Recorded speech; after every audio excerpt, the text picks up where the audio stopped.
Well, hey, welcome back to my channel. I hope you are having a fantastic day whenever you've decided to click on this video. Today, I'm going to be reading Crown of Midnight. I say today, over the next 24 hours, I'm going to be reading Crown of Midnight. I had been reading some of the Throne of Glass series in 2021, but I put that on pause because I wasn't really feeling it, and I also just wasn't entirely sure how I felt about Miss Sarah J Maas, but I have solidified my feelings. I'm going to be reading the rest of the series for multiple different reasons. I think the main one really is that I own the books and I'm trying to read more of the books that I own. Another reason is because I'm in a bit of a reading slump, if I'm being honest. A little bit of a depression-induced reading slump, and the only thing that I want to do when I'm depressed, to be honest, is emotionally attach myself to something. Are you like that too? The only time that I watch television programs is when I'm depressed, and the only thing that I want to read when I'm depressed are long fantasy series, long romance series, that sort of thing, and that's what I'm going to be doing. I hope you're excited for it. Maybe you're not. Maybe you don't like Sarah J Maas. Maybe you don't like the series. That's fair. That's fine. But I will be reading the series here on my channel for however long it takes me to finish these books. And then I'm going to move on to some other YA series that I own. This whole series of videos on my channel, YA Rewind. So I'm going to be reading older YA titles that I have. Some of this, some Cassie Clare. Again, totally know it's not for everybody, but it is for me. And that is what I'm going to be reading. So maybe you're along for this ride with me. This is going to be a spoiler-filled vlog. I'm just going to take you along with me. It's probably going to be kind of casual. I mean, I'm kind of casual. I have chicken grease on my shirt. So we're not fancy here. We're not fancy today, and we're not gonna be fancy tomorrow either. I'm gonna vlog, we're gonna vibe, and it's gonna be a good time. So hopefully you're ready to buckle up and read what some people consider to be the most uninteresting of the Sarah J Maas books. So anyway, let's get into it. Okay, not a good goddamn thing has happened in this book. And I don't mean not a good goddamn thing has happened, but not a good goddamn thing has happened. Okay, I am 62 pages into Crown of Midnight. We get an opening in which Selena is slinging dead heads around. She's done a few post-mortem amputations, and she's carrying around dead, severed heads, and is bringing it to the king of Adderlin. And is like, hey, I did your bidding, here you go. And we're all like, ooh, she's a bad bitch. She's actually an assassin. No, she's not. She's not actually an assassin. We find out very quickly that she has not actually been killing anyone. I get it. I get that she's having her redemption arc after being an actual assassin, coming back from the salt mines, and she's a lover, not a fighter. But it's boring. I get it, but I'm bored. And we're also getting some sort of not super exciting plot with Kale and Selena. It's ooh, will they, won't they? Hopefully they fucking won't. And I know that they kind of do, but I wish that they wouldn't, because I don't love them together. We also have Selena's new assignment, which is to kill a guy that she used to not live with, but kind of. I just imagine this assassin training school is a fun, boarding house situation, and I know that that's not exactly how it goes, but this guy named Archer, he's a courtesan, I believe, and he also is did he train under Arabin? I don't really know how the fuck it worked, but she's tasked with killing a person that she knows, and she's I don't really want to do that. I also haven't been killing the people that I've been assigned to kill before this guy. Even people I didn't know I didn't want to kill, I just told them hey, y'all should run, and so they do. Archer, I don't think she's gonna kill either, but it's what are you gonna do, girl? She claims that she's gonna get some insider information on these dissenters. Archer's one of these dissenters, that's why she's been assigned to kill him by the king. She's also been assigned to kill other people that she hasn't really killed. She just stole severed heads from random dead bodies, I don't know, to prove that she killed these people that she didn't actually kill. Archer, she is getting information about these dissenters and plots and schemes from, or she's supposed to, and then I think she's gonna tell him, get the fuck out of here. So as you can tell, not fucking anything has happened. We have a new guy who's come to the court, and having read this book before, I do remember that he's not a great guy. I think he's the cousin or something of Dorian, and Dorian's still a little upset that Selena has rejected him. We're dealing with that, the repercussions of that. We're also dealing with the repercussions of a lighting situation that I decided to go with. I don't know. I'm in a silly, goofy mood. I think we can all tell, which is interesting because I haven't been in a silly, goofy mood all day. I've been fighting off naps. Love a good depression nap. I think I'm going to read a little bit more and maybe update you tomorrow morning. Tomorrow, we're gonna do all kinds of fun stuff. And by all kinds of fun stuff, I mean read this book and eat. That's what we're doing tomorrow. Nugget is excited to update you as well. He's a big fan. He's a big SJM fan. I wish I could give you more interesting insights, and yet I have none. I don't think there are any to be had, so I'll be back tomorrow. My hair's gonna be done. I'm gonna be looking fabulous in a sweatshirt, most likely, because it's cold as Fuck. Anyway, okay, I'm going. Hello. I'm in the car, obviously. We are running errands today, having a grand old time. Just made some donations. Now Hayden ran into PetSmart to get some toys for the pups. So I thought I could update you on Crown of Midnight while I'm here, just sitting in the car. I got about 130 pages into this book. Has much happened? No. Am I enjoying it more? Kind of. I feel like the emotions are slowly ratcheting up a little bit. I feel like I'm slowly starting to care a little bit more. Pretty much only for Dorian, because Kale and Selena are boring to me, but let me get on track with the plot for a second. So Selena has had her meeting with Archer. She's had a little bit of a chit chat and said, hey, I don't want to have to kill you, gotta go. And she's also learned that there is kind of a plot going on, although Archer's not necessarily a part of it. Some of the people that he is sleeping with are a part of this like plot to get kind of a lost royal back on the throne. Someone that they thought was dead years ago. They're like, you know what? We're gonna put our heads together and find Aelin Galathinius, and we're gonna put her on the throne. And that's like the whole grand plan, grand scheme. I don't think that Selena's trying to tell the king this, but it's something that she has gleaned from Archer, and now she's trying to like find some of the people that are in on this plot, because I don't know, like she needs to kill him or whatever. In this endeavor, in this party that she ends up going to with Archer to kind of like find some of these dudes, find out like who is behind some of these things, she ends up getting poisoned by this guy named Davis, I think. She ends up killing him, going back to the castle. Kale saves her. Oh my god, like so romantic.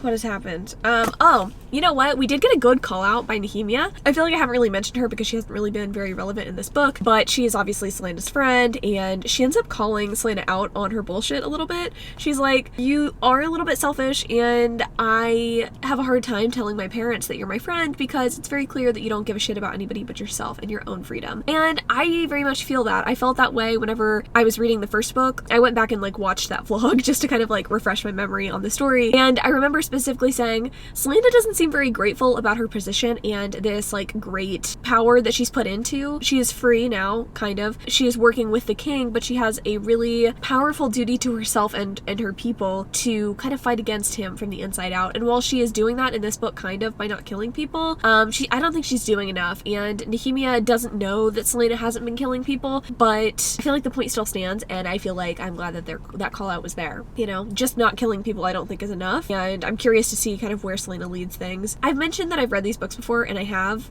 The only thing I really remember is like romantic partners. I don't really remember like how the books carry on. It's fine, like I'm not having a great time. I'm not having a bad time. I'm ready for things to get a little bit more intense. I think things are getting there. We also have had magical door knocker talk to Selena, and so we know that there's definitely magic here, and we know the king has tried to eradicate magic. She's getting these hints that magic actually might be a good thing, and it could maybe be something that she can use to defeat the evil, defeat the bad guy. She has found a new secret passageway because like that's the only way that we discover things in these books. She sticks her dagger under this door that she can't seem to get into, and she gets a flash of green eyes, like she can see the reflection on her dagger. I think I know who that is, but I'm like, I don't remember this happening like this. Granted, I don't remember shit about my last reread, but it is what it is. That's where we're at. I'm caring a little bit more, not much, but a little bit. I feel like having Dorian have to like watch Kale with Selena is at least giving me a little bit of the tension that I'm wanting. Granted, I like don't think Kale and Selena's relationship is interesting or romantic or anything of the nature of that sort, but at least we have some like sort of jealousy going on. Not that that's cool in real life. It's actually very not cool in real life, but in books, I'll take it. I'm gonna continue reading this. I mean, I'm gonna go to Target first for some toothpaste, but after that, I'm gonna read some more of this book and we can have a jolly old time. It's like 4 p.m. I won't lie. I haven't really been reading much today because I was watching the Cheer miniseries on docuseries on Netflix. It was great. If you didn't know, I was in competitive cheerleading. Not for very long, but I did that in high school, middle school. And then I was a school cheerleader through middle school and high school. So I love watching that stuff. It's fun. Back to the task at hand though. Next clip, I'm gonna be so far into this book and I'm gonna have some good insights. Probably. If you hear any grunty dog noises in the background, that would be the boys playing with their new peanut butter scented rope in the next room. But I am now about halfway into Crown of Midnight, and Nothing's happening still. Was curious, people tend to have very strong opinions about these books, and especially which books in the series are the best, and I will say I am really fucking bored. I am entertained enough to keep reading, but I'm certainly not like, oh my god, twists and turns have to update you every 5 seconds, which kind of sucks, it being like a vlog solely dedicated to just reading this book, but it is what it is. If you're watching, God bless. 2 different things are happening at the moment. We actually are getting what I think are real storylines. So Dorian and Nehemia kind of have their own storyline, and then Kale and Selena have their own. And Selena and Kale, they were all at this carnival, and they end up meeting Baba Yellowlegs for the first time and getting not this like inkling of magic so much as kind of like this idea that maybe some of these myths and things that they thought were myths maybe are not. So Baba Yellowlegs is an Iron Teeth witch, and she asks if people want their like fortune read, and they say no, and they all feel kind of like unsettled after leaving the carnival. After that, we have this sort of like outburst from Dorian. He ends up going to this like council meeting where they're going to vote on whether or not to kind of enlarge the encampment, like the slave encampment in Caliculla, I believe is how you say it, which is Nehemia's lands, or like part of Nehemia's lands.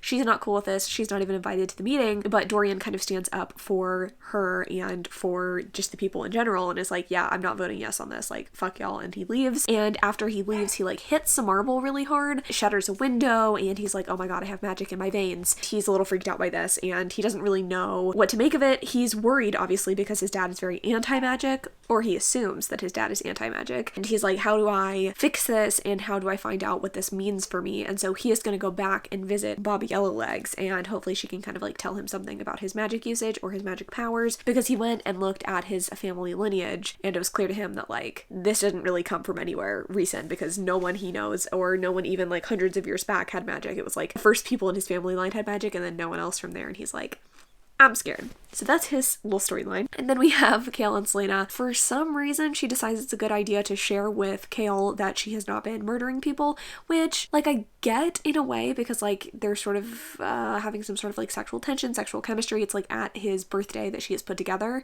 Just, like, a one-on-one birthday situation. She decides to share this with him on his birthday, and I'm like, I get it, because you want to be open with him, but at the same time, you're making him complicit now. I don't know that I would do that to someone that I care about. It just didn't seem like the best idea. Maybe I'm overthinking it, but didn't seem super brilliant on her part. And then she pops her pussy for him. So 2 thumbs up, I guess. I don't even know what to say. I'm liking the direction we're moving. I like that the magic is slowly starting to come in, and having read the series before, the little things that I'm picking up on this second time around are nice, and it does show some like forethought by Miss Sarah J. Maas. She definitely knows what she's doing when it comes to little nuggets of goodness or nuggets of information that become useful later on that you don't know are going to be useful at the time until you reread the series. So like, good on her, I guess, for that, making things zesty and interesting. But I can't say that I am like loving it, you know, like blah blah blah blah. I'm like neutral. Oh, the only other thing of note is that Selena has gone all Bruce Bogtrotter on some chocolate cake, not once but twice. That's it. That's literally the only other detail that I can glean from this fucking book.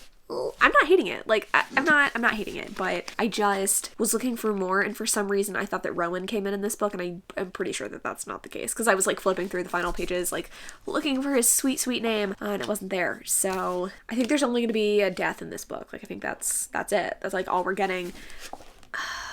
Okay, so perhaps the most juicy thing in this book has happened, and now I'm like, what the fuck else is gonna happen in this book? I cannot remember for the life of me where the plot goes, but as I sort of hinted at in the last clip, Nehemia dies in this book. I think that's not much of a spoiler. If you have read the series, like, you know that that's what happens. I mean, this whole video is a spoiler, so it doesn't matter that I said that. Regardless, it marks the second part of the book, I believe, and marks a change in Selena. I think I've been a little harsh when it comes to her motivations and or her desires. I feel like it makes sense why she acts the way she acts. I don't think her behavior is out of character for the things she's been through, etc. I mean, if you're put in a situation like she was put in for so many, was it years or months that she was working in those mines, like, it makes sense that she would be looking out for herself. But it is frustrating when you know that she's the main character of the book and she is supposed to be the one that is going to like save everyone. Her attitude that's just like, I don't really care, can be a little irritating. Now that Nehemia is dead, you can tell that Selena has changed. She is very depressed, obviously, that her friend has died, but she also is taking heed of Nehemia's like last words to her, basically, which is like, you're a fucking coward, you need to get your shit together. So I mean, I guess that's good in some regards.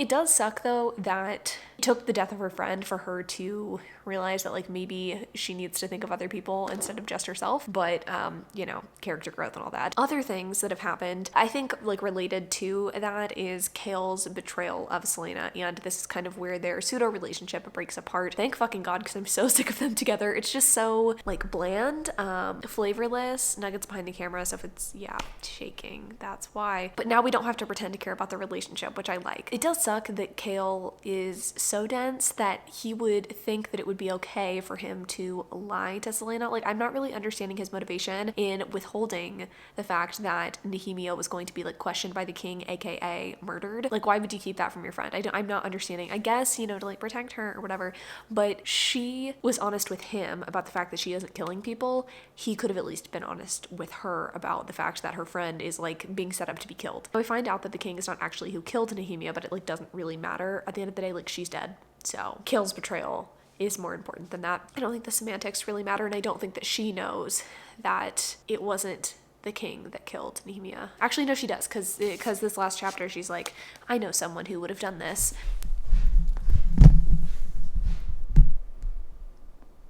So now that this fire is lit under Selena's ass, I'm ready to see what's gonna happen. I can already tell from this like chapter 35 page that she's gonna get back into that second tunnel and learn some shit.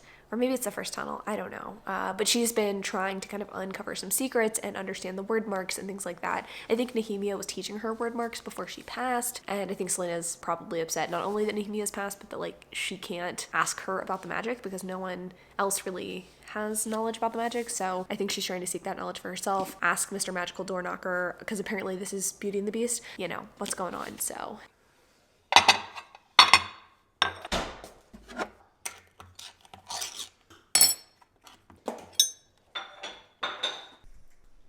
well, Selena finally used her noodle. She has figured out how to not open this door per se, but she ends up using the pommel of a sword to put up to this like eye-shaped hole in a door, I guess, and like looks through it, and oh my god, there's a magical poem, and she reads the magical poem. She doesn't know what to do with this knowledge, and Magical Door Knocker isn't going to tell her what's up, so she ends up going to Madame Yellowlegs and is like, hey, do you know anything about this? And she finds out, I don't want to say quickly, but she finds out that there are 3 different keys to a word gate, and this word gate allows you to get creatures from other worlds and or just wield a shitload of power. And she kind of assumes now that the king of Adderlin has one of these keys, and that is why he has been able to kind of take over the world. He has not been able to, you know, summon creatures really.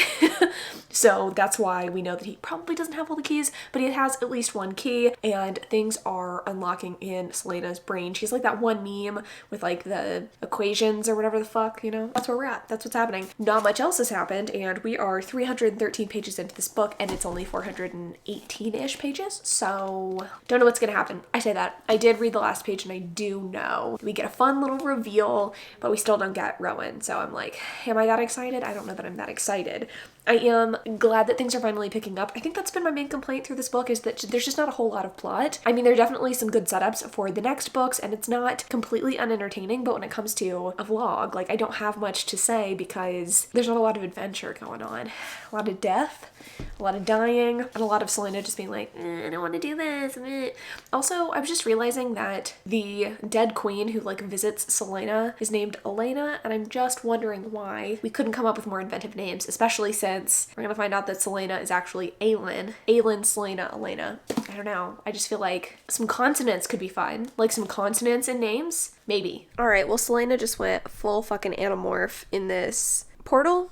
I don't want to say much has happened, but we find out that it's not really Hale's fault that Nehemia died. It's more so Archer's fault for like kind of betraying her. I mean, I guess Nehemia was like, yeah, I don't want anything to do with you stupid hoes anymore, and Archer was like mad about that. I don't know. I honestly don't really understand how that whole like situation shook out, but I do know that Nehemia is dead and Archer had something to do with it, and we don't like him. We also know that this creature that Selena successfully locked in the labyrinth has come undone. Maybe Archer did it. I can't really remember the technical aspects of it. I'll be honest, I have a raging fucking headache.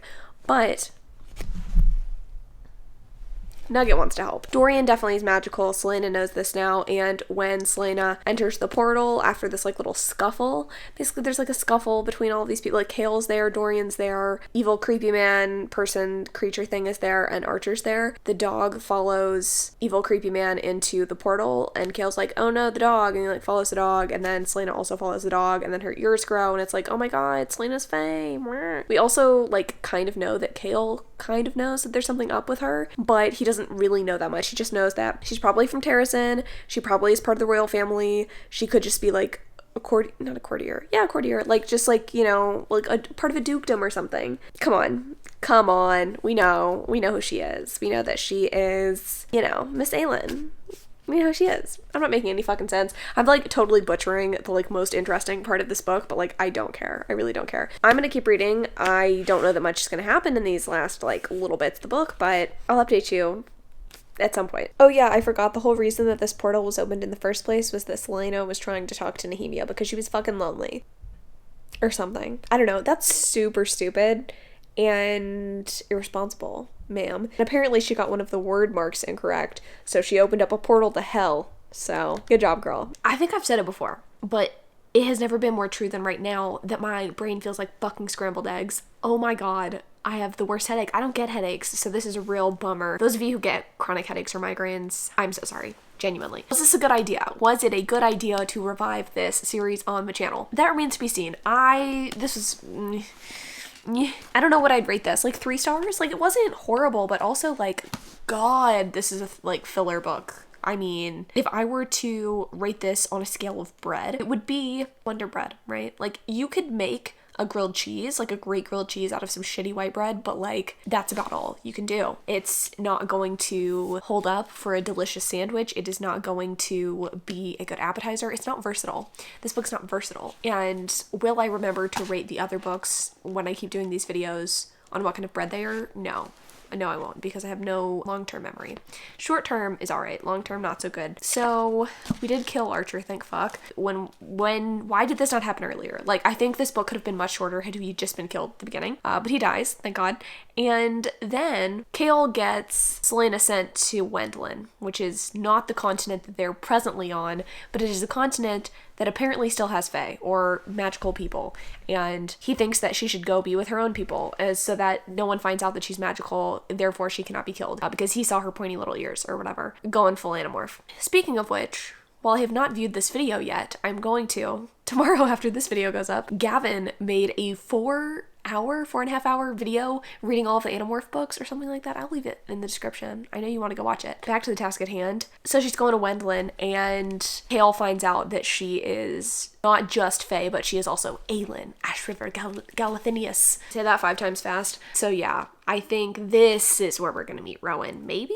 I think we meet him in the next book. I mean, we have to, right? Because, like, this book series would be fucking boring if we don't. Much to think about, much to consider. Not really at all. This was pretty boring. It was very, very filler book. Like, now we know that Selena has motivations to, like, actually help people because Nehemia died, and now she's going to the place where there's magic, and so she's gonna discover her inner goddess or some shit. I don't know. A world star? You guys gonna do that for the camera?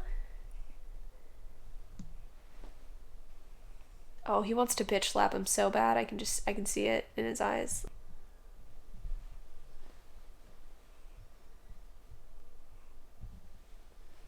Well, that was a missed opportunity, sort of like the entirety of this book. Thanks so much for watching. Love you so much. I'll be reading more of these books soon. See you next Sunday.